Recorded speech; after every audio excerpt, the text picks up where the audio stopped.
আমি এটা set করেছিলাম। আলহামদুলিল্লাহ আজকে আল্লাহ সুবহানাহু ওয়া তাআলা আমাদেরকে সুযোগ করে দিয়েছেন। আমরা শুকরিয়া আদায় করি। আমি একটু চ্যাট বক্সে যে আচ্ছা আমাদের রেকর্ডিং আলহামদুলিল্লাহ অন হয়ে গেছে। আমাদের কামরুন নাহার আপা বলেছেন আগামী সপ্তাহে পড়া দেব ইনশাআল্লাহ। আমার আকীদা ক্লাসের এক্সাম হবে এই সপ্তাহে, তাই পড়া দিতে পারছি না। ঠিক আছে ইনশাআল্লাহ। আরেকটা সংবাদ আমি দিয়ে রাখি, আমরা খুব দ্রুত আমাদের যারা বোনরা বা ক্লাসে যারা উপস্থিত হই তাদের জন্য আমরা ফিমেল ইনস্ট্রাক্টরেরও ব্যবস্থা করছি, যে আমরা অনেকে মানে আনকমফোর্টেবল হয়তো ফিল করব পড়া দেওয়ার ক্ষেত্রে। সো আমাদের ফিমেল আমাদের যে বোনেরা আছেন তারা হচ্ছে বিশেষ করে কোরআনের রিসাইটেশনটা শোনানোর ক্ষেত্রে আমরা কিছু বোনের ব্যবস্থাও করার চেষ্টা করছি ইনশাআল্লাহ। সো একটু দোয়া করবেন আমাদের এটা যেন হয়ে যায় খুব দ্রুত। চলেন আমার মনে হয় আমরা ক্লাস শুরু করি আজকে আপাতত। আচ্ছা একটু ওকে ঠিক আছে, আমরা স্ক্রিনটা অন করছি। স্ক্রিনটা অন করার পরে একটু কাইন্ডলি জানাবেন আমাকে যে স্ক্রিন দেখা যায় কিনা এবং হচ্ছে যে আমার কথা শোনাও যায় কিনা, এই বিষয়টা আমরা একটু কাইন্ডলি জানাবেন।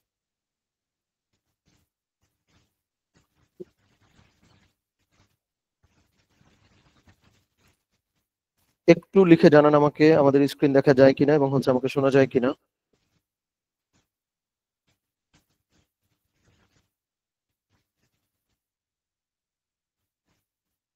জি, আমার সাউন্ড কি ঠিক মতো শোনা যাচ্ছে? আচ্ছা আলহামদুলিল্লাহ দেখা যাচ্ছে।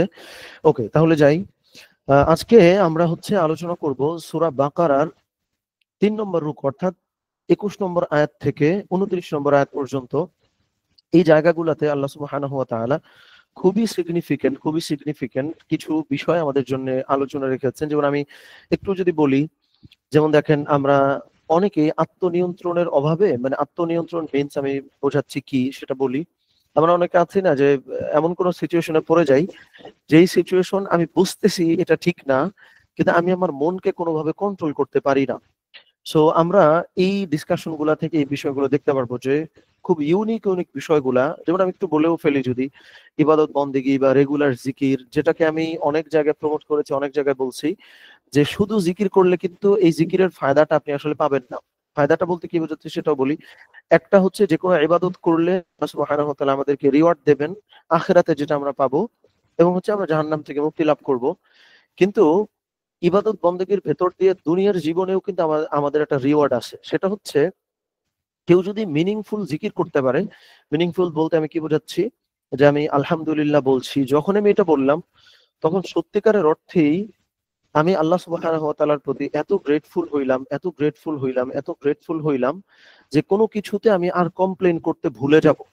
এইটা ফিল করে করে যে জিকির করা, এটা কিন্তু মিনিংফুল জিকির। এছাড়া ধরেন আমি যখন আলহামদুলিল্লাহ পড়ছি, প্রত্যেকটা মানে মানে বর্ণে বর্ণে আমি নেকি পাচ্ছি, প্রত্যেকটা শব্দে শব্দে আমি নেকি পাচ্ছি, এটা তো হবেই। কিন্তু ওই যে জিকিরটা মিনিংফুল হইলে দুনিয়ার জীবনেও যেই ফায়দাটা আপনি পেতেন ওইটা কিন্তু আপনি আসলে মিস করতেছেন। তো ওই জায়গা থেকে আমরা ইবাদত বন্দেগীর কিছু বিষয়গুলো ইনশাআল্লাহ দেখবো। এর বাইরে যে আহ, আমি গত বছরও ওইটার মানে আমেরিকাতে যাওয়া হয়নি, কিন্তু তাদের একটা প্রোগ্রামে আমি আসলে অ্যাটেন্ড করেছিলাম বাংলাদেশে থেকেই। তো তারা কাজ করে ফেইথ ফর প্ল্যানেট, এরকম শিরোনামে একটা প্রোগ্রাম ওরা আসলে করে।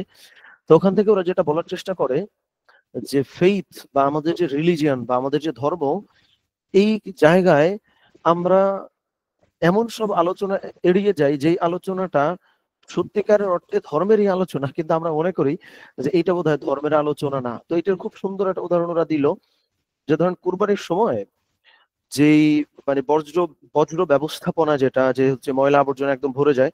তো ওই কেন্দ্রিক ওরা একটা প্রোগ্রাম করলো যে ইসলামে এনভায়রনমেন্ট বা ইকোসিস্টেম বা যে একদম পরিবেশের যে ব্যাপারগুলো ইসলামে এত গুরুত্বপূর্ণ, কিন্তু আমরা মনে করি যে কেউ একজন পরিবেশ নিয়ে কাজ করতেছে মানে যে সে বোধহয় মানে আমেরিকার কোনো পারপাস সার্ভ করতেছে।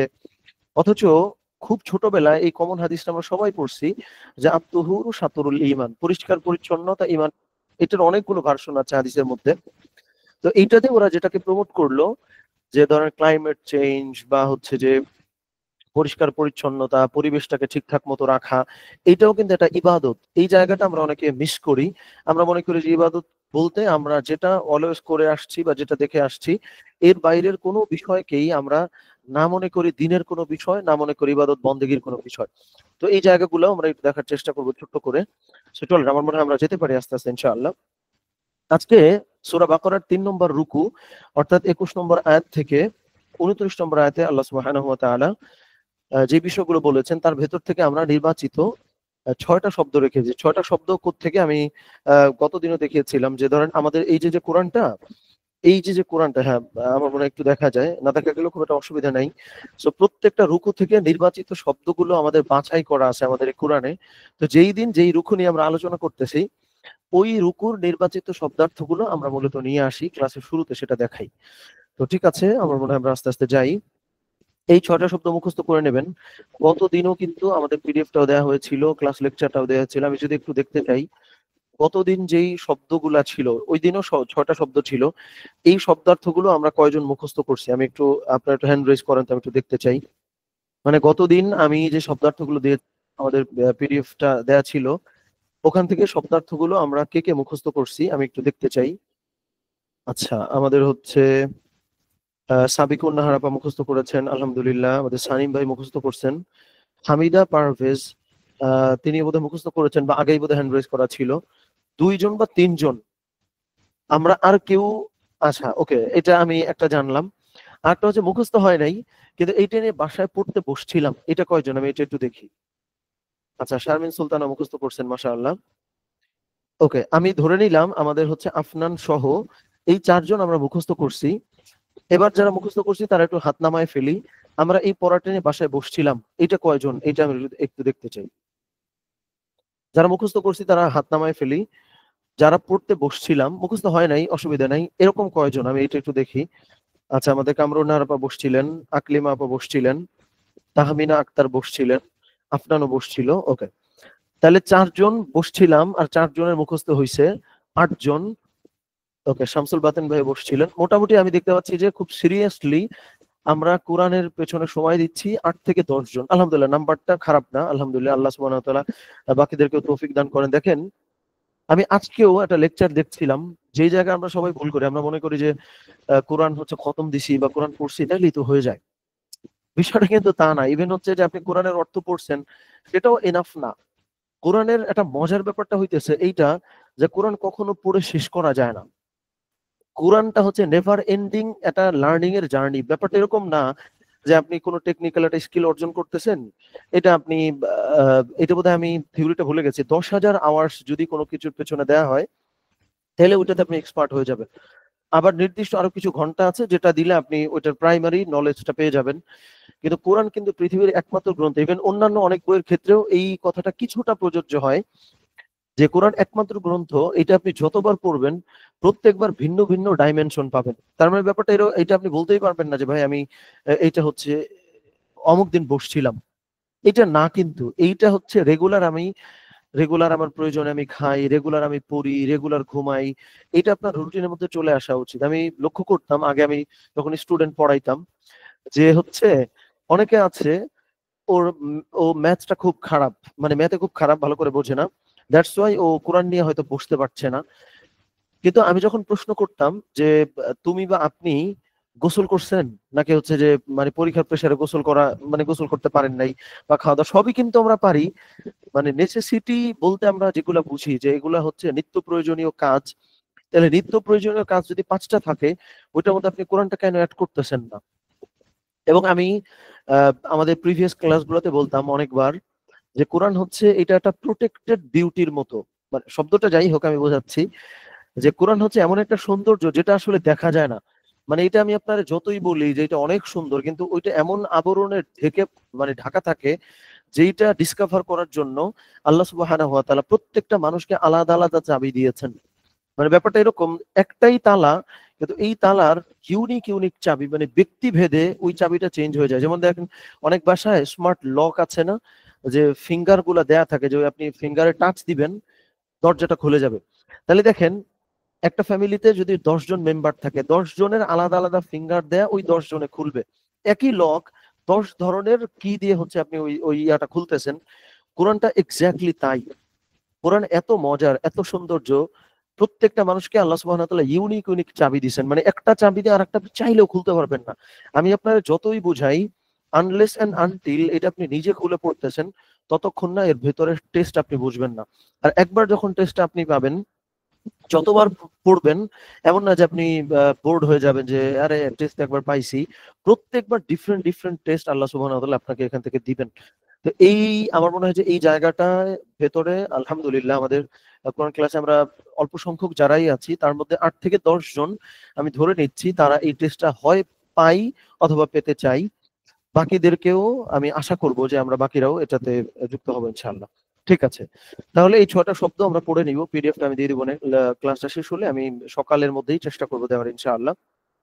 1 নম্বর আয়াতে অর্থাৎ আজকে আমাদের যে 3 নম্বর রুকু, এখানকার 1 নম্বর আয়াত মানে সূরা বাকারার 21 নম্বর আয়াতে এখানে আল্লাহ সুবহানাহু ওয়া তাআলা বলতেছেন, ইয়া আইয়ুহান নাসু উবুদু রাব্বাকুম আল্লাযী খালাকাকুম ওয়াল্লাযীনা মিন ক্বাবলিকুম লাআল্লাকুম তাত্তাকুন। সাধারণত আল্লাহ সুবহানাহু ওয়া তাআলা রাসূলুল্লাহ সাল্লাল্লাহু আলাইহি ওয়াসাল্লামকে ডেকে বলেন যে হে নবী, আপনি আপনার উম্মতদেরকে বলে দেন বা হচ্ছে যে মানুষগুলোকে বলে দেন তারা যেন এটা করে। এই আয়াতে আল্লাহ সুবহানাহু ওয়া তাআলা কিন্তু কোনো ভায়া বা কোনো মাধ্যম না বলে ডিরেক্ট আল্লাহ সুবহানাহু ওয়া তাআলা বলতেছেন ইয়া আইয়ুহান নাস, এবং এইখানে কিন্তু স্পেসিফিক্যালি মুমিনদেরকেও বলেন নাই, কমন একটা মেসেজ আল্লাহ সুবহানাহু ওয়া তাআলা দিচ্ছেন যে ইয়া আইয়ুহান নাস, ওহে মানুষরা, উবুদু রাব্বাকুম। ইভেন মজার ব্যাপারটা দেখেন, আমি একটু বড় করে দেখাই, মানে এটার মানে মজা পেয়ে গেলে আমি ধরেই নেই যে আমরা বোধহয় সবাই মজা পাচ্ছি বা সবাই বুঝতেছি। দেখেন এইখানে যে রব্বাকুম ওয়ার্ডটা আছে, রব্বাকুম মানে হচ্ছে প্রতিপালন করা, মানে রুবুবিয়্যাত মানে হলো পরিচর্যা করা বা মানে পরিচালনা করা। তো আল্লাহ সুবহানাহু ওয়া তাআলা এখানে এমন একটা শব্দ ব্যবহার করছেন যে হে মানুষেরা, তোমরা তোমাদের পরিচর্যাকারীর ইবাদত করো। মানে রব কিন্তু আল্লাহ সুবহানাহু ওয়া তাআলা সবার জন্য, মানে রহমান রহিম প্রত্যেকটা নামের আলাদা আলাদা স্পেসিফিকেশন আছে যে এই দয়াটা আল্লাহ সুবহানাহু ওয়া তাআলা বিশেষভাবে শুধু মুমিনদের জন্য করবেন, আবার এই দোয়াটা আল্লাহ সুবহানাহু ওয়া তাআলা কমনলি সবার জন্য করবেন। তো এইখানে যেহেতু আল্লাহ সুবহানাহু ওয়া তাআলা মানুষদেরকে ডাকছেন, মানে হচ্ছে কাফের মুশরিক নির্বিশেষে সবাইকে ডাকছেন, সেই জন্য আল্লাহ সুবহানাহু ওয়া তাআলা এখানে শব্দটাও ব্যবহার করছেন রব্বাকুম, যে তোমাদের রবের ইবাদত করো। কারণ আল্লাহ সুবহানাহু ওয়া তাআলা সবাইকেই কিন্তু পেলে পুষে বড় করছেন। এমন না যে কাফের তারা হচ্ছে আল্লাহ সুবহানাহু ওয়া তাআলা ভালো রাখেন নাই। সো এই যে ওয়ার্ডিং গুলা বা আল্লাহ সুবহানাহু ওয়া তাআলা যে শব্দ চয়ন, এটাও কিন্তু খুব দারুণ একটা, মানে আপনি আনন্দ দেবে যদি ওইভাবে পড়তে পারেন।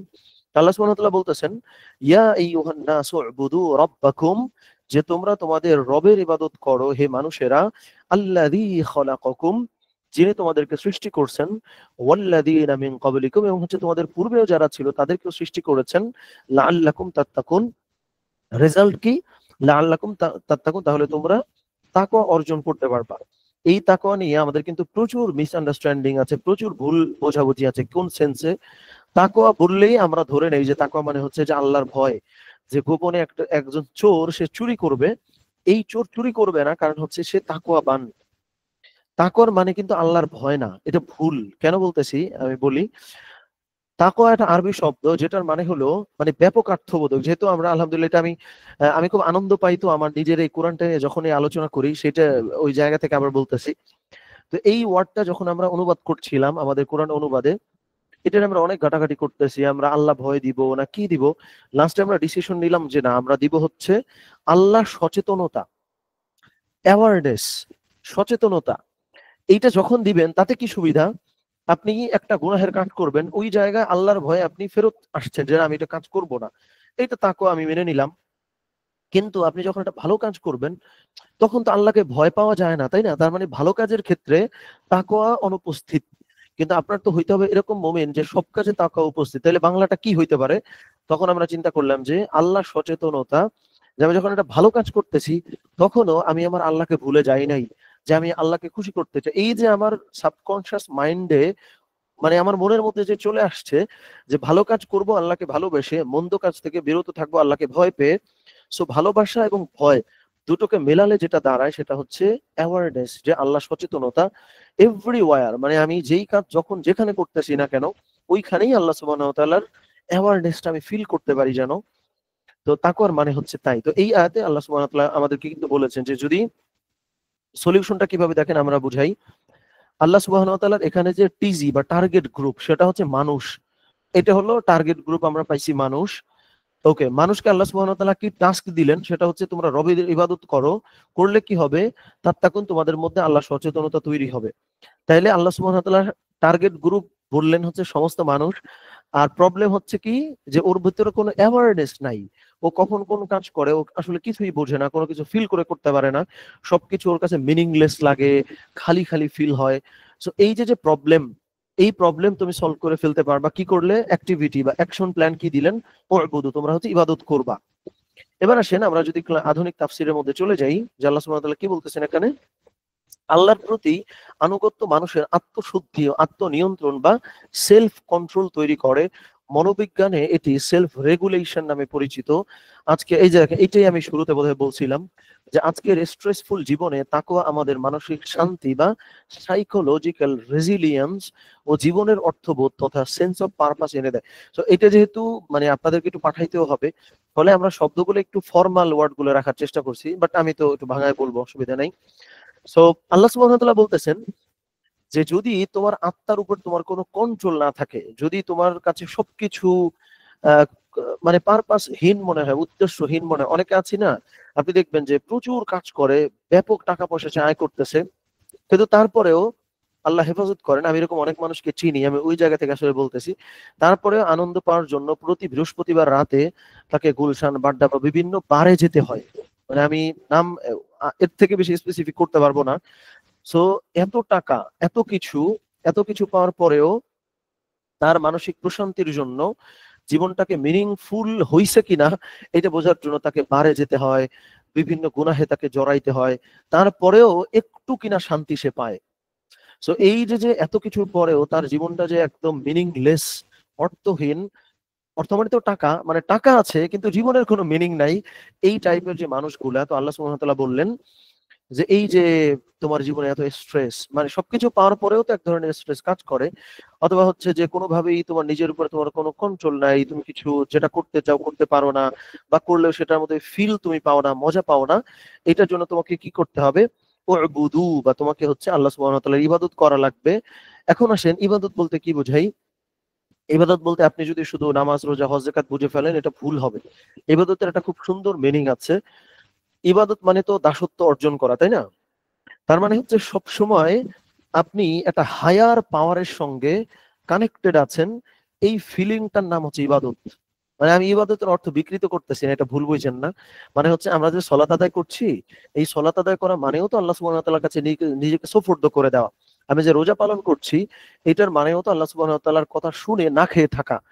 তো ইবাদত মানে হচ্ছে ওই ফিলিং, মানে ইবাদতের একদম আলটিমেট যে রূপ সেটা বলতেছি। ইবাদত মানে হচ্ছে ওই সেন্স অফ ফিলিং, বা ওই ফিলিংটা বা অনুভূতিটা, যে আমার যা হচ্ছে না কেন, আমার গার্ডিয়ান আল্লাহ সুবহানাহু ওয়া তাআলা তো আমার সঙ্গে আছেন, আমি তো তার গোলাম। আমার ভুল হয়ে গেছে, আমি তারে যাই বলবো। আমার জীবনে ভালো কিছু হইলে আমি দৌড় দিয়ে যাই তারে যাই বলবো। আমার জীবনে একটা খারাপ কিছু হয়েছে, আমি জায়নামাজ বিছায় তারে যাই বলবো যে আল্লাহ এই কমপ্লেন আমার। সো এই যে মানে সব থেকে বড় অভিভাবক, আপনি ওই অভিভাবকের অধীনে আছেন, এই ফিলিংটাই তো আপনার জীবনের ম্যাক্সিমাম পেরেশানি দূর করে দেয়। কিন্তু যখনই আপনি একাকিত্ব বোধ করবেন, যে একাই আপনাকে সবকিছু করে ফেলতে হচ্ছে, এই অনুভূতি বা এই ফিলিংটা আপনার ভিতরে কিন্তু কেবলমাত্র অস্থিরতা তৈরি করে। So, ইবাদতটা আমার মনে হয় এখন বুঝতে পারছেন, যে এইখানে আল্লাহ সুবহানাহু ওয়া তাআলা যে বললেন, আল্লাহ সুবহানাহু ওয়া তাআলা স্পেসিফাই করতে পারতেন যে তুমি নামাজ পড়ো বা এটা করো না। ইবাদত কিন্তু ওই অ্যাওয়ারনেস বা ওই ফিলিংটা, যে আমার যা হচ্ছে না কেন, যেমন আমি সূরা ফাতিহা যেদিন আলোচনা করছিলাম ওইদিন বলছিলাম একটা কথা, যে ইয়াকা না'বুদু ওয়া ইয়াকা নাস্তাঈন, এই আয়াতের অর্থ একবার যে বুঝে ফেলবে, তার কোনোদিন আত্মহত্যা করতে ইচ্ছা করবে না, কোনোদিন তারে কোনো মানুষ কষ্ট দিতে পারবে না। কারণ কি বলেন তো, আল্লাহ সুবহানাহু ওয়া তাআলা আপনি কমিট করতেছেন, মানে প্রমিস করলেন যে হে আল্লাহ, আমি কেবলমাত্র তোমার সাহায্য চাই, কেবলমাত্র তোমার ইবাদত করি। তার মানে কি পৃথিবীর কোনো মানুষের প্রতি আমার কোন রকম ডিপেন্ডেন্সি নাই বা কোন রকম নির্ভরশীলতা নাই। সেটা হইতে পারে অনুভূতির জায়গা থেকে, সেটা হইতে পারে যে কোনো মানে ফর্মে, যে আমার একজন কষ্ট দিছে, আমাকে এত কষ্ট দিতে পারার মতন পরিস্থিতি তো আমার জীবনে কোনোদিন তৈরি হবে না। কারণ আমি যা করব আল্লাহ সুবহানাহু ওয়া তাআলাকে সন্তুষ্ট করার জন্য করব। তাহলে আমার জীবনের, আমার অনুভূতির বা আমার কোনো কিছুর ওই মালিকানাই তো আমি কোনোদিন কাউরে দিলাম না, তাহলে সে আমার হার্ট করবে কেমনে? ইয়াকা না'বুদু ওয়া ইয়াকা নাস্তাঈনের মানে কিন্তু তাই। দেখেন এবার এটা তো আমি প্ল্যান করি নাই যেটা বলবো। ইয়াকা না'বুদুর মধ্যেও কিন্তু ইবাদত আছে।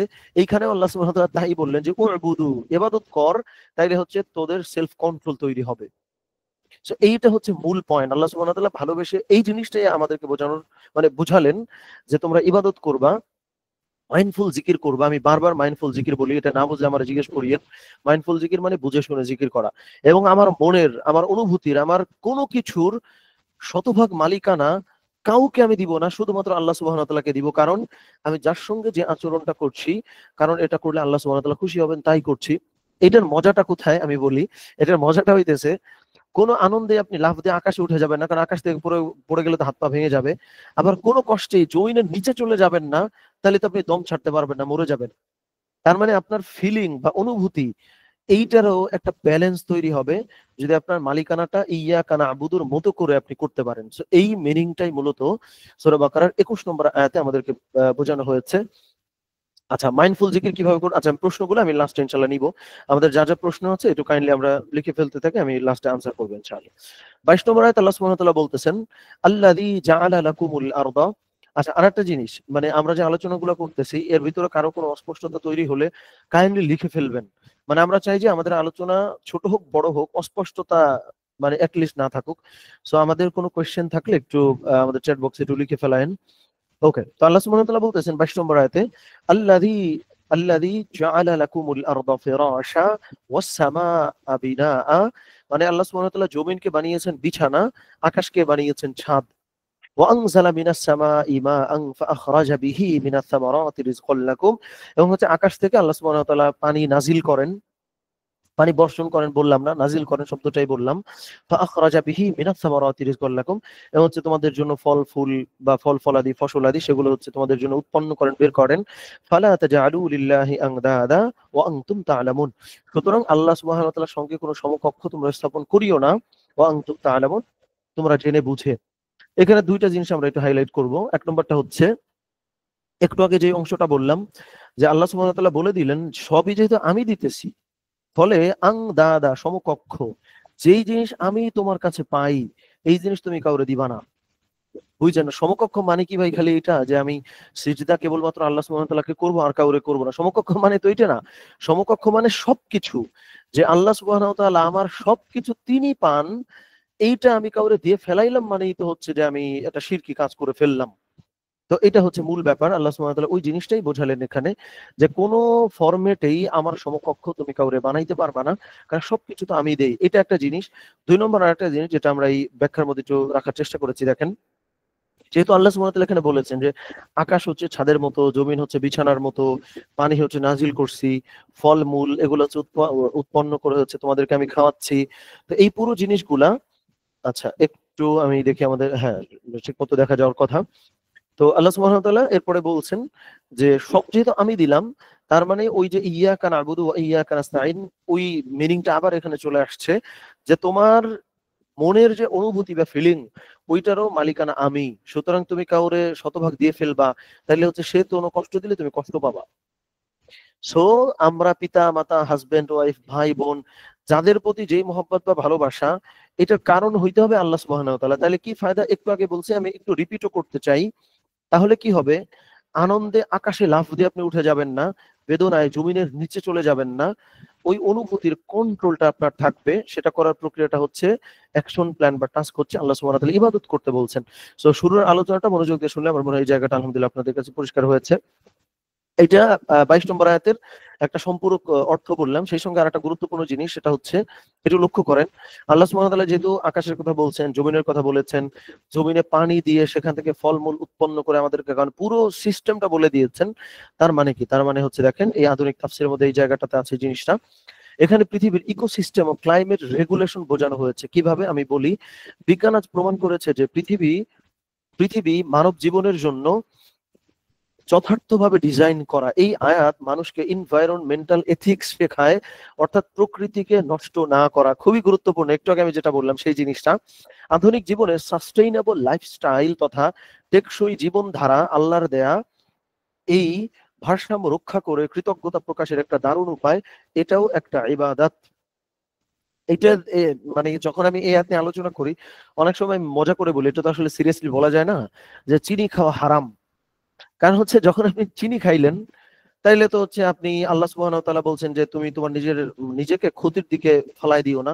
চিনি খাইলেন মানে আল্লাহর দেয়া বডি, এটারে ক্ষতি করার তো অধিকার আপনার কেউ দেয় নাই।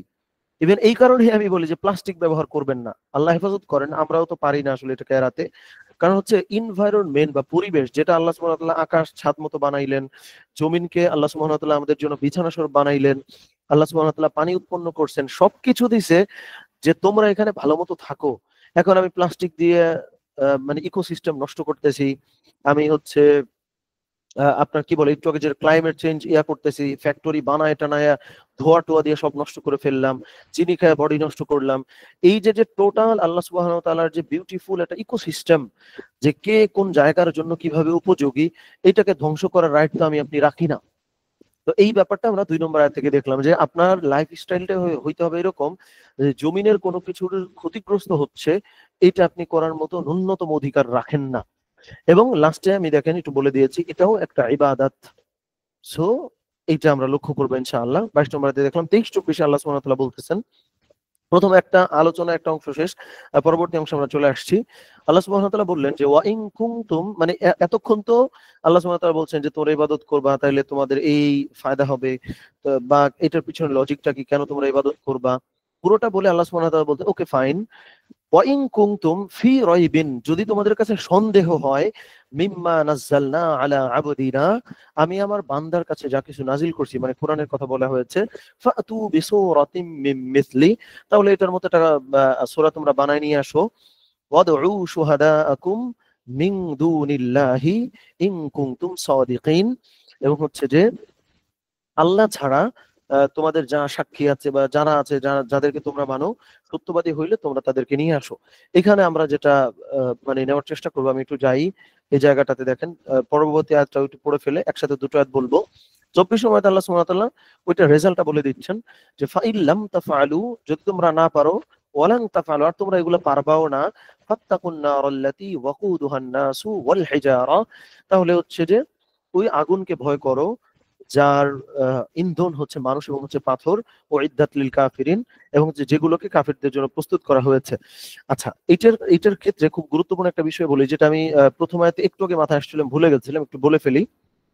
ধরেন ওই যে যেই কারণে আমরা অনেক ইবাদতকে, ধরেন আপনি করতেছেন, আপনি একটা কাজ করলেন, প্লাস্টিক আপনি বর্জন করছেন, আপনি ইকো ফ্রেন্ডলি কোন একটা কলম ব্যবহার করেন, আমার কাছে মনে হয় একটা আছে, এই যে যেমন ধরেন হচ্ছে একটা কলম, এটা হচ্ছে কাগজ দিয়ে বানানো, তো ধরেন ইকো ফ্রেন্ডলি আপনি একটা কলম ব্যবহার করতেছেন, এটা কিন্তু একটা সবের কাজ, এটা কিন্তু কেউ বলে না, মানে হচ্ছে মানুষ এগুলা কিভাবে প্রেজেন্ট করতে হবে এটাও আমরা অনেকে বুঝি না। ইকো ফ্রেন্ডলি একটা জিনিস ব্যবহার করাটাও নেকির কাজ, কারণ আপনি পরিবেশের মানে পরিবেশ রক্ষার্থে কাজ করতেছেন। এবার আসেন কেন বললাম এই কথাটা, যখন এই কথাগুলো আমরা বলবো, অনেকে বলবো যে ভাই এটা কেমনে ইবাদত হয়। এই জিনিসটা একটু আগে আমি বলতে নিছিলাম, যে দেখেন এই আয়াতে আল্লাহ সুবহানাহু ওয়া তাআলা যে নার শব্দ ব্যবহার করেছেন, আমি একটু বড় করতে চাই, নার মানে হচ্ছে আগুন। তো আল কোরআনের যতগুলো অনুবাদ আমরা বাংলা ভাষায় পাবো, 100-র মধ্যে, না আমাদের কাছে 120টা মতো ছিল আমরা যখন অনুবাদটা তৈরি করি তখন, সো 120টার মধ্যে আমার অবজারভেশন যেটা বলে, 80% অনুবাদে এই আন্নার শব্দগুলোতে জাহান্নাম লেখা, 80% প্লাস, মানে একটু ক্লেম করার সময় তো একটু মানে ওইভাবে ভেবে চিন্তা করা উচিত ক্লেমটা।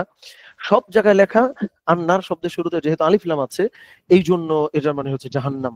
কিন্তু আমরা এটার অর্থ জাহান্নাম লিখি নাই, কেন লিখি নাই এবার আসেন বলি।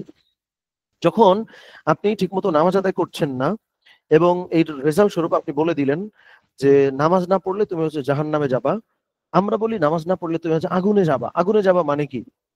খুবই প্রচলিত বাংলা ভাষায় একটা কথা আছে, যে মানসিক যন্ত্রণায়, মানে মনের মধ্যে আগুন জ্বলে না, ওইটা যে একটা জাহান্নামের ইয়া, এইটা আমরা হাইলাইট করতে পারি না। ধরেন আপনি নামাজ না পড়লে জাহান্নামে যাবেন, এটা বললে প্রবলেমটা কোথায়?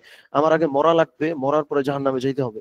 কিন্তু নামাজ না পড়লে আপনি আগুনে যাবেন, এইটা বললে সুবিধাটা কোথায়? আগুনের সাথে কি মনের সম্পর্ক আছে, মানে মনের আগুন, মনের যন্ত্রণা। সো এটার মূল মানেটা হচ্ছে আগুন বা যন্ত্রণা।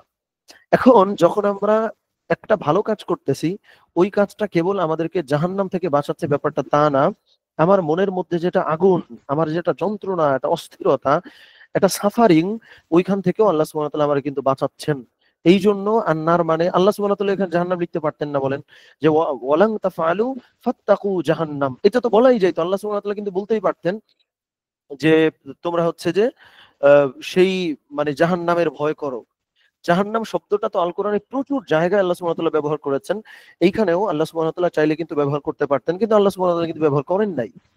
সো যেহেতু আল্লাহ সুবহানাহু ওয়া তাআলা ব্যবহার করেন নাই, এটার কোনো একটা ব্যাপকতা আমাদেরকে কিন্তু চেষ্টা করা উচিত গবেষণা করে বের করার। তো ওইটাই আমরা আলোচনার মধ্যে নিয়ে আসি যে আপনি মনের আগুন থেকেও রক্ষা পাবেন ইনশাআল্লাহ। তো এইটা এই পয়েন্টের সঙ্গে বললাম। এবার আসেন এই দুটো আয়াতের মানে 23-24 মধ্যে আধুনিক আমরা একটা জিনিস লক্ষ্য করব যে কোরআনের অলৌকিক ভাষা ও অর্থ মানুষের কগনিটিভ লিমিটস বা মানসিক সীমাবদ্ধতা প্রকাশ করে। আল্লাহ সুবহানাহু ওয়া তাআলা এইটাই বলেছেন যে তোমরা এটা বানায় নিয়ে আসো, আর তোমরা এগুলো বানাইতে পারবাও না। এই আয়াত মানুষকে ক্রিটিক্যাল থিংকিং শেখায়, অর্থাৎ যাচাই করো, প্রমাণ খোঁজো, সত্য মেনে নাও। শাস্তির কথা আমাদেরকে রিস্ক পারসেপশন তৈরি করে, যা ক্ষতিকর কাজ এড়াতে মানসিকভাবে হেল্প করে। খুবই গুরুত্বপূর্ণ। কোন সেন্সে? যখন একটা কাজের পরে আল্লাহ সুবহানাহু ওয়া তাআলা তো রিওয়ার্ডও বলছেন, তাই না? যে তোমরা জান্নাতে যাবা, তোমরা এইটা পাবা।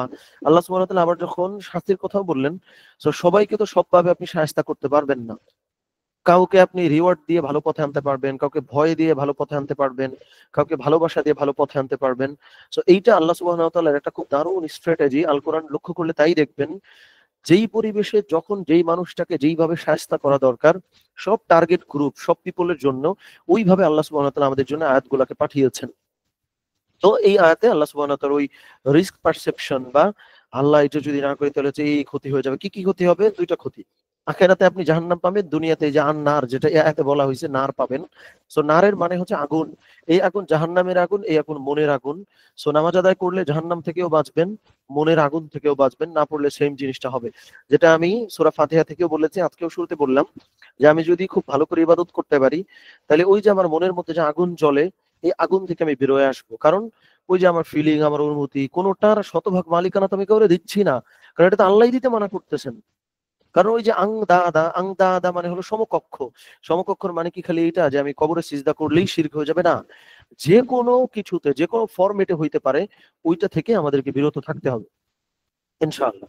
তারপর আসেন 25 নম্বরে আল্লাহ সুবহানাহু ওয়া তাআলা বলতেছেন, একটু আগে যে দেখেন রিস্কের কথা বলে, এখন কিন্তু আল্লাহ সুবহানাহু ওয়া তাআলা আমাদেরকে নিয়ামতের কথা বলবেন যে ওয়াবাশশিরিল্লাযীনা আমানু ওয়া আমিলুস সলিহাতি। এটার একটা ভালো মিনিং আছে, এটা আমি বলবো এখন। এটা বলে আমরা বাকি আলোচনা একটু সংক্ষেপে সেরে ফেলতে পারবো। যে ওয়াবাশশিরিল্লাযীনা আমানু, যে তোমরা হচ্ছে যে ঈমান আনো, ওয়া আমিলুস সলিহাতি। আমিলুস সলিহাতি মানে সারা জীবন আমরা পইরা আসছি তোমরা হচ্ছে ভালো কাজ করো, কিন্তু সলিহাত মানে ভালো কাজ না। কি কাজ সেটাও বলবো। যে আচ্ছা, একটু মাঝে মধ্যে চেক করতে হয়, আমি আবার আরেকটা ডিভাইস থেকে চেক করছি যে সবকিছু দেখা যায় কিনা ঠিক মতো। ওকে, তো আল্লাহ সুবহানাহু ওয়া তাআলা বলতেছেন যে তোমরা ঈমান আনো আর হচ্ছে আমলে সলেহ করো। এটাই বললাম, ব্যাখ্যাটা বলতেছি। আন্না লাহুম, যারা এই কাজটা করবে তাদের জন্য কি আছে? আন্না লাহুম, তাদের জন্য রয়েছে জান্নাতিন তাজরি মিন তাহতিহাল আনহার, এমন জান্নাত যার মানে পাদদেশ দিয়ে বা নিচ দিয়ে ঝর্ণা বয়ে যায়।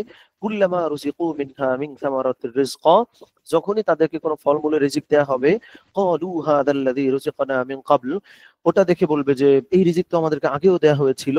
ওয়া উতু বিহি মুতাশাবিহা, এবং আসলেই এটার মতো দেখতে রিজিক তাদেরকে আগেও দেয়া হয়েছিল, আল্লাহ সুবহানাহু ওয়া তাআলা দিয়েছিলেন, সেই জন্যই তারা এটা বলবে। ওয়ালাহুম ফিহা আজওয়াজুম মুতাহহারা, তাদের জন্য সেখানে থাকবে পুত পবিত্র দাম্পত্য সাথী। ওয়াহুম ফিহা খালিদুন, এবং তারা হচ্ছে সেখানে স্থায়ীভাবে থাকবে। আচ্ছা, আসেন আমি আমলে সলের এই ব্যাখ্যাটা বলে ফেলি।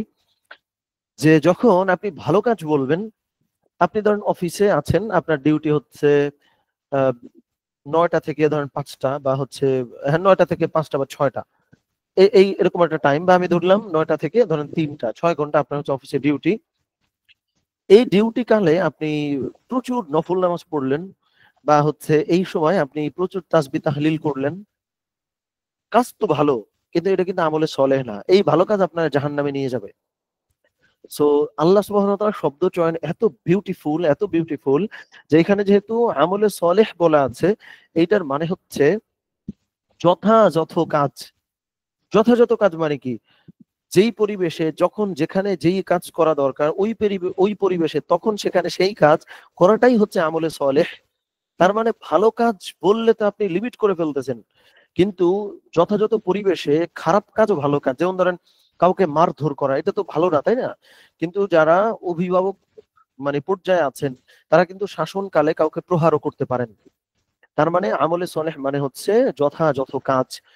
তো যখন যেই পরিবেশে যেই কাজ করা উচিত ওইটা আপনি করবেন, সেইটা ভালো না মন্দ ডিফাইন করা যাবে এইভাবে। আপনি হয়তো বলতে পারেন যে ভাই, আমি আমি এত ভালো কাজ করলাম, আমার মন ভালো ছিল, আমি তো কোনোদিন ভাবি নাই আমার সাথে এটা হবে। কারণ হলো ওই কাজটা ভালো ছিল কিন্তু আমলে সলেহ ছিল না। ওকে, আমলে সলে মানে হচ্ছে যেই মানুষের সাথে আপনি যেই কথাটা বলতেছেন ওই মানুষ ওই কথা শোনার যোগ্য কিনা।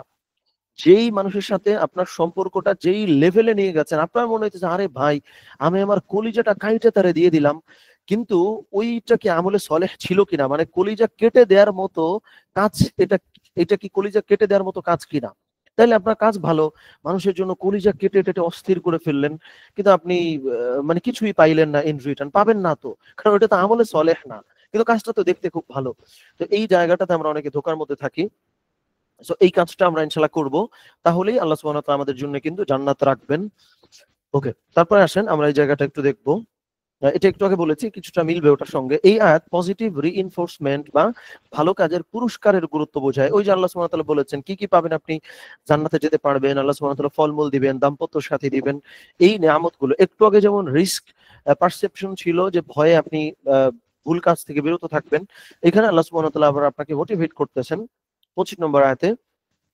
আধুনিক মনোবিজ্ঞান বলে যে ভবিষ্যতের প্রতি আশা মানুষকে স্ট্রেস ম্যানেজমেন্ট এবং মোরাল রেজিলিয়েন্স প্রদান করে। খুব সিম্পল, মানে হচ্ছে আপনি যখন একটা গ্রেটার বা হচ্ছে একটা ভালো জিনিসের আশা করবেন, তখন সাময়িক অনেক প্রেসার বা চাপ বা নেগেটিভ জিনিসপত্র আপনার কাছে মোটামুটি মানানসই লাগবে, এরকম একটা প্রেসার আপনার কাছে মনে হবে না। এটা 25 নম্বর আয়াতে গেল। সর্বশেষ আল্লাহ সুবহানাহু ওয়া তাআলা আমাদেরকে হচ্ছে 26 থেকে 29 এই আয়াতগুলোতে আল্লাহ সুবহানাহু ওয়া তাআলা আমাদেরকে বলছেন। আচ্ছা, একটা মিনিট। আচ্ছা, আমাদের কথা কি এখন ঠিকমতো শোনা যায় বা স্ক্রিন দেখা যায়? একটু জানতে, আমার এখান থেকে চলে গেছে। সো একটু কাইন্ডলি আমাকে লিখে জানান যে আমার কথাও ঠিকমতো শোনা যায় কিনা, প্লাস হচ্ছে যে আমার আমার স্ক্রিন দেখাও যায় কিনা। একটু চ্যাট বক্সে জানান। আমি আচ্ছা, অল ওকে আছে, ঠিক আছে, আলহামদুলিল্লাহ। আমরা যাই। আল্লাহ সুবহানাহু ওয়া তাআলা বলছেন যে ইন্নাল্লাহা লা ইস্তাহয়ি আন ইয়াদরিবা মাসালাম মা বাউদাতান ফামা ফাওকাহা, যে নিশ্চয়ই আল্লাহ সুবহানাহু ওয়া তাআলা মশা, মাছি বা তার থেকে ছোট প্রাণী দিয়েও উদাহরণ দিতে কখনো সংকোচ বোধ করেন না। এটার ব্যাখ্যাটা কি? এখানে হচ্ছে মানে কুরাইশের লোকজন বা হচ্ছে মুশরিকরা অনেক সময় বলতো আরে আল্লাহ, এত বড় আল্লাহ কেমনে মশা মাছি দিয়ে উদাহরণ দেয়। মানে আল্লাহ সুবহানাহু ওয়া তাআলা কিন্তু মানে আমরা যাতে বুঝবো এরকম ছোট ছোট অনেক উদাহরণ দিতেন। তখন আল্লাহ সুবহানাহু ওয়া তাআলা রেসপন্স দিচ্ছেন যে আল্লাহ সুবহানাহু ওয়া তাআলা মশা মাছি বা তার থেকেও ছোট জিনিস দিয়েও তোমাদেরকে বোঝানোর স্বার্থে উদাহরণ দিতেই পারেন। এটা নিয়ে আল্লাহ সুবহানাহু ওয়া তাআলা কখনো সংকোচ বোধ করেন না।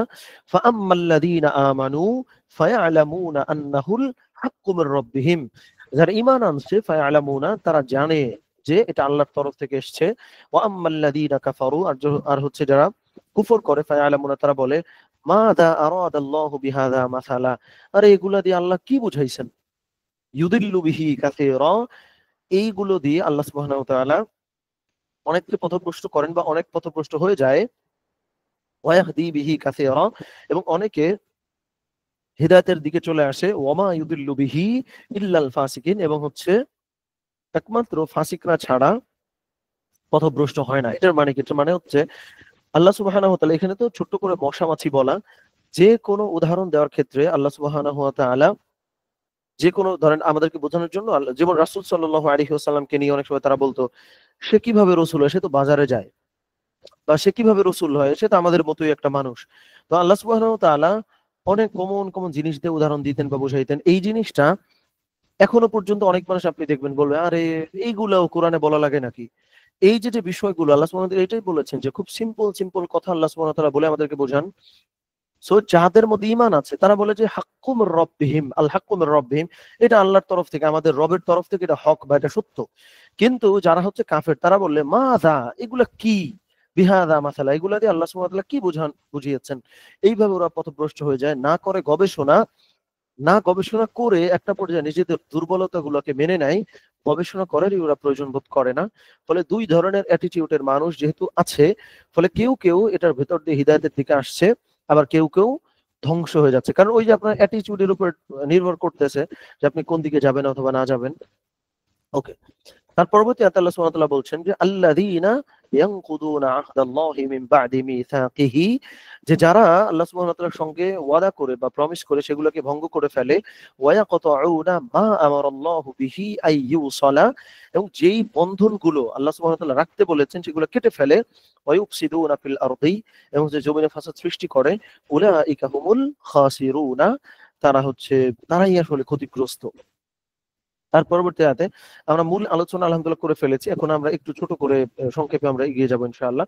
তো এখানে আল্লাহ সুবহানাহু ওয়া তাআলা বলতেছেন, কাইফা তাকফুরুনা বিল্লাহি ওয়া কুনতুম আমওয়াতান ফাআহইয়াকুম, তোমরা কিভাবে কুফরি করো আল্লাহ সুবহানাহু ওয়া তাআলার সঙ্গে, কিভাবে এই কথাগুলো বলো, কি সাহস তোমাদের। ওয়া কুনতুম আমওয়াতান, আসলেই তো তোমরা নির্জীব ছিলা, মৃত ছিলা, ফাআহইয়াকুম, তিনি তোমাদেরকে জীবন প্রদান করলেন, সুম্মা ইউমীতুকুম, আবার তোমাদেরকে মৃত্যু দান করবেন, সুম্মা ইউহয়িকুম, এরপর আবার তোমাদেরকে জীবিত করবেন, সুম্মা ইলাইহি তুরজাউন, এরপরে তার কাছে তোমরা ফেরত যাবে। তো দেখেন আল্লাহ সুবহানাহু ওয়া তাআলা পুরো জিনিসটা বললেন, একদিন আমরা ছিলাম না, আসছি, আবার কবরে যাব, আবার পুনরুত্থিত হব।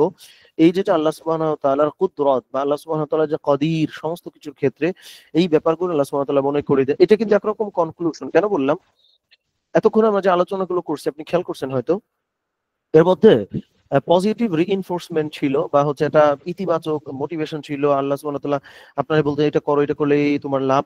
আবার একটা রিস্ক পারসেপশন ছিল যে এটা যদি না করো তাহলে এই প্রবলেম। এই দুইটা যাওয়ার পরে আল্লাহ সুবহানাহু ওয়া তাআলা কিছু লজিক দিচ্ছেন, বা এটা আমি কমিউনিকেশন নিয়ে যখন কোথাও কথা বলা হয় আমি এই জিনিসটা বলি যে যে কোনো একটা রুকু আপনি যখন পড়বেন আপনি দেখবেন আল্লাহ সুবহানাহু ওয়া তাআলা, সূরা হোক রুকু হোক, সুন্দর করে আল্লাহ সুবহানাহু ওয়া তাআলা একটা স্ট্রাকচার আছে, ওই স্ট্রাকচারে আল্লাহ সুবহানাহু ওয়া তাআলা কিন্তু ওই টপিকটা শেষ করেন। তো আল্লাহ সুবহানাহু ওয়া তাআলা এখন কনক্লুশন টানছেন কিভাবে, একটু মোটিভেশন দিচ্ছেন, কিছু লজিক দিচ্ছেন যে একটু আগে তোমাদের নেগেটিভ পজিটিভ দুইটাই বলছি, এবার এই জিনিসগুলো দেখে তোমরা ডিসাইড করো কি করবা অথবা কি করবা না। তো সর্বশেষ আয়াতে আল্লাহ সুবহানাহু ওয়া তাআলা বলতেছেন, হুয়াল্লাযী খালাকা লাকুম মা ফিল আরদি জামিআ, যে তোমাদেরকে তিনি সৃষ্টি করেছেন তিনি, এবং যে তোমাদের ছাড়াও যা কিছু আছে সমস্ত কিছুকে তিনি তৈরি করেছেন। তুম্মা ইস্তাওয়া ইলাস সামাই ফাসাওয়াহুন্না সাবআ সামাওয়াত, এরপরে আল্লাহ সুবহানাহু ওয়া তাআলা সাওয়াহুন্না সাবআ সামাওয়াত, এইগুলো সৃষ্টি করে আল্লাহ সুবহানাহু ওয়া তাআলা আকাশের দিকে মনোসংযোগ দিলেন। ওয়া হুয়া বিকুল্লি শাইইন আলিম, আল্লাহ সুবহানাহু ওয়া তাআলা সবকিছু জানেন। এন্ডিংটা আপনি খেয়াল করছেন, আল্লাহ সুবহানাহু ওয়া তাআলা আমাদের অবস্থা বললেন, পজিটিভ নেগেটিভ বললেন, এরপর আল্লাহ সুবহানাহু ওয়া তাআলা কুদরতটা বলে শেষ করে দিলেন, ওয়া হুয়া বিকুল্লি শাইইন আলিম, আল্লাহ সবই জানেন, করো যেটা ভালো মনে হয় তোমাদের। আপনি এন্ডিংটা দেখেন কি বিউটিফুলি আল্লাহ সুবহানাহু ওয়া তাআলা শেষ করছেন যে ওয়া হুয়া বিকুল্লি শাইইন আলিম, সবকিছুই আল্লাহ সুবহানাহু ওয়া তাআলা জানেন। এবার তোমরা চিন্তা করো যে তোমরা কি করবা। এখান থেকে আমরা ছোট্ট একটা ট্রিক নিছি, ট্রিকটা হচ্ছে মশা দিয়ে যেহেতু উদাহরণ দেওয়া হয়েছে, যে মশার মতো ক্ষুদ্র প্রাণীরও গুরুত্ব আছে। বিজ্ঞান প্রমাণ করেছে যে তাদের ডিএনএ, ভাইরাস এবং ইকোসিস্টেমে এদের বিরাট ভূমিকা আছে। মশা বলেন বা ছোট ছোট যে পোকাগুলা আছে, কীট গুলা আছে, ইকোসিস্টেমে তাদের কিন্তু অনেক বড় রোল আছে। সো এটা যেহেতু আমি এক্সপার্ট না, সো এটা আমরা টুকটাক যা ধারণা আর কি তারাও মোটামুটি আমার মনে হয় চিন্তা করতে পারবো। এই আয়াত আমাদের শেখায় আরেকটা গুরুত্বপূর্ণ জিনিস, যে ছোট জিনিসকেও অবহেলা করা উচিত না। জীবন ও মৃত্যুর চক্র আমাদেরকে মনে করিয়ে দেয় আমরা কেন বেঁচে আছি এবং জীবনের লক্ষ্য কি। এটি মানুষকে জীবনের উদ্দেশ্য খুঁজে পেতে এবং মূল্যবান ভাবে বাঁচতে সাহায্য করে। তো এইভাবে করে আল্লাহ সুবহানাহু ওয়া তাআলা, আমরা কেউ কাইন্ডলি বের না হই, আমি একটু হোমওয়ার্কটা আপনাদেরকে একটু বলি। আমাদের কিছু কোশ্চেন আছে, আমি সেটার উত্তরও দিব ইনশাআল্লাহ। সো প্রথমত এই রুকুর শুদ্ধ তিলাওয়াত আমাদেরকে নিশ্চিত করতে হবে। আজকে আমাদের কোরআনিক হালাকার 4 নম্বর পর্ব চলছে। 4 নম্বর পর্বে আমরা আলোচনা করলাম হলো সূরা বাকারার 3 নম্বর রুকু তথা 21 থেকে 29 নম্বর আয়াত পর্যন্ত। তো প্রথমত এই রুকুটার তিলাওয়াত শুদ্ধ আপনাদেরকে নিশ্চিত করতে হবে বারবার পড়ে। দ্বিতীয়ত এই রুকুর যে 6টা নির্বাচিত শব্দ আমি দিয়েছি, যেটা পিডিএফটা কিন্তু আপনারা পেয়ে যান। আমি আজকে লক্ষ্য করলাম 10 জন আমরা খুব সিরিয়াসলি কোরআনিক হালাকাটাকে নিয়েছি। 5 জন আলহামদুলিল্লাহ পড়া তৈরি করেছি, 5 জন বসছিলাম কিন্তু তৈরি হয় নাই। আলহামদুলিল্লাহ আমার কাছে ভালো লাগছে এই ডেটা, বা আমরা যারাই যে কজন আছি আলহামদুলিল্লাহ। সো এই শব্দার্থগুলো মুখস্থ করব। তারপরে আমরা 21 থেকে 29 নম্বর আয়াত পর্যন্ত। তৃতীয়ত এই রুকু নিয়ে পড়াশোনা করে একটা ছোট্ট 3 মিনিটের ছোট্ট বক্তব্য রেডি করব আগামী শনিবারের মধ্যে। কোথায় জমা দিবেন আমি সেটা বলতেছি। আমি একটা প্রশ্নের আনসারটা একটু দিয়ে রাখি, আমার মনে পড়লো। আমি কেউ ইনবক্স করেছিলেন আমার সম্পর্কে জানার জন্য। সো আমার সম্পর্কে জানার জন্য তো আমাদের ওয়েবসাইট আছে, এই ওয়েবসাইটেও আপনি জানতে পারবেন।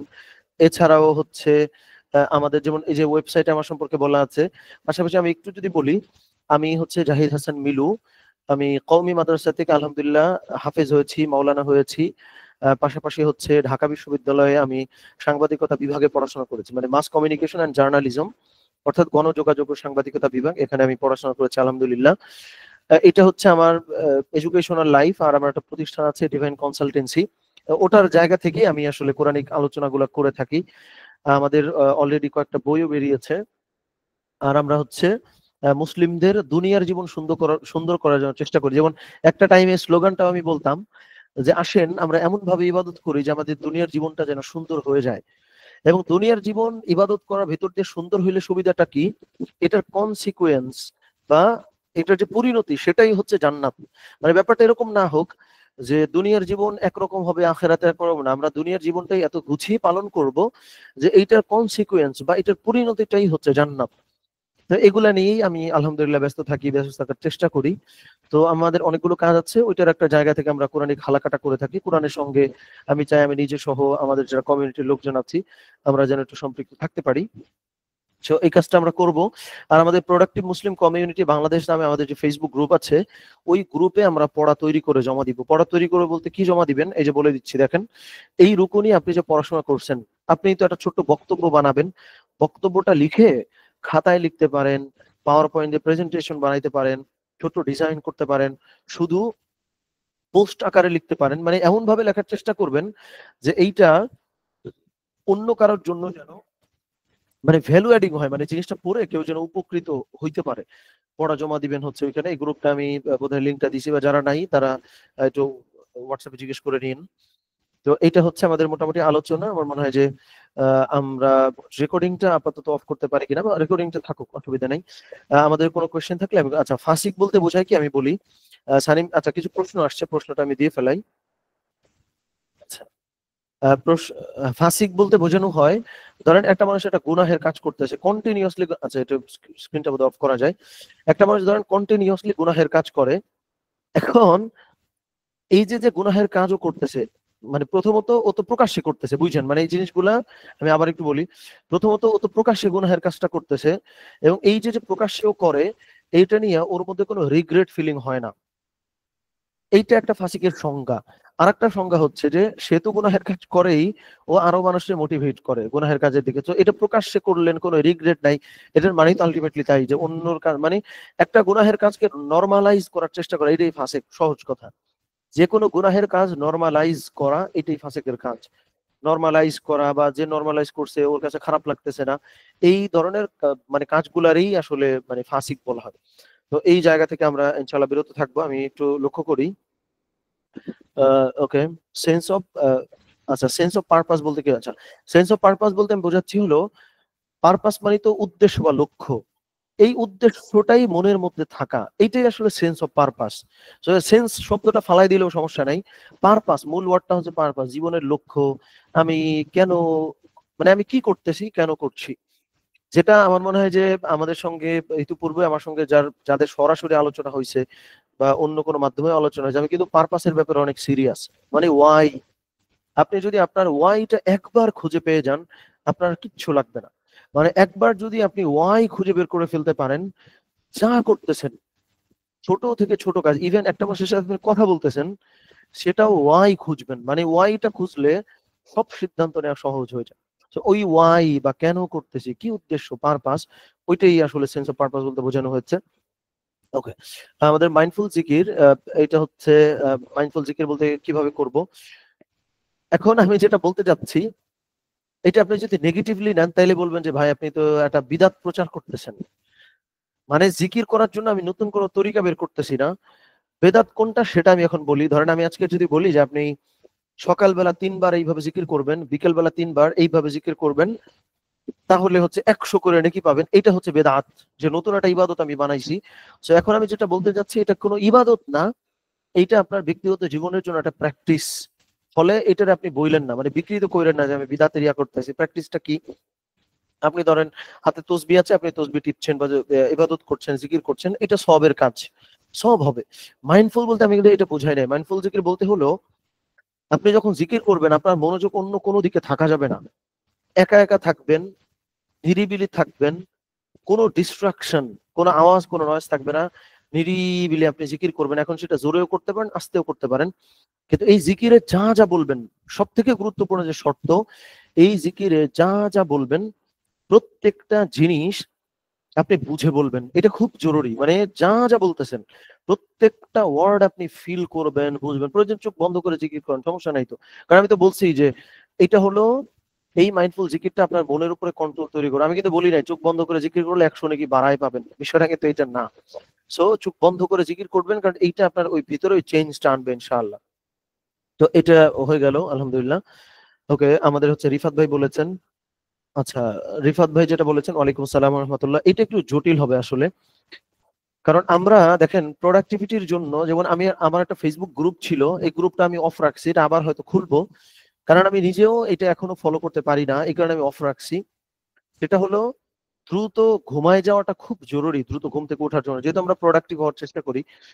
সো যার ফলে 9:30টায় ক্লাস শুরু করলে প্রবলেমটা হচ্ছে অনেক লেট হয়ে যায়।